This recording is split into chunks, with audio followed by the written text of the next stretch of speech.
వచ్చిన న్యూస్ నుంచి వచ్చారు కొంతమంది పెద్దలు, వాళ్ళు కూడా స్టేజ్ మీద రాస్తున్న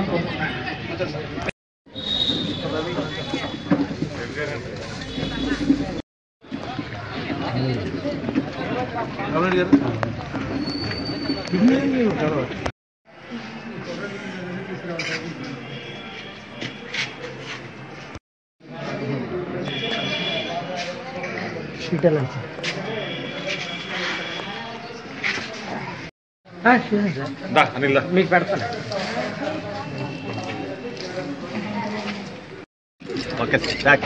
ఏం ఇష్యూ లేదయ్యా, మీరు క్రియేట్ చేస్తున్నారు.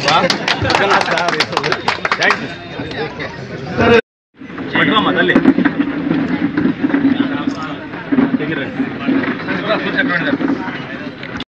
నా ఫ్రెండ్స్ నేను చాలా థ్యాంక్ఫుల్ గా ఉన్నాను. Thank you. అలాగే ఈ పాప ఇక్కడ నుండి మా జిల్లా మాయటాకి ఈ నియోజకవర్గం ఎమ్మెల్యే గారు హెల్ప్ చేస్తారని అనుకుంటున్నాము. ఇక్కడ లోకల్ పీడీ గారితో వాళ్ళతో మాట్లాడతానంతా అసాధ్యం కుదురుతున్నారు. ఇప్పుడు ఏంటంటే రూల్స్ ప్రకారం కూడా ఈ పాపకు మా కృష్ణా జిల్లా అడ్రస్సే ఉంది.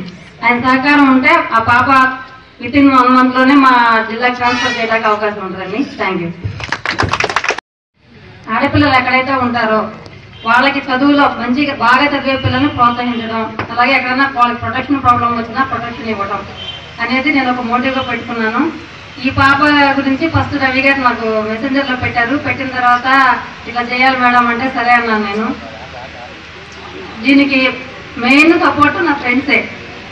వీళ్ళందరూ మేడం మీరు తీసుకోగలరు అన్నారు. నాకు కూడా టైమింగ్స్ చూస్తే పర్మిషన్ ఇక్కడ దాకా వచ్చి చూసుకోవాలి అంటే ఆ అమ్మాయి అడ్రస్ కూడా కృష్ణా జిల్లా ఉంది. నేను అప్పుడే పీడీ గారితో మాట్లాడితే అమ్మాయి ఇక్కడ అమ్మాయినమ్మా మీకు మార్చడం కుదరదు అన్నారు.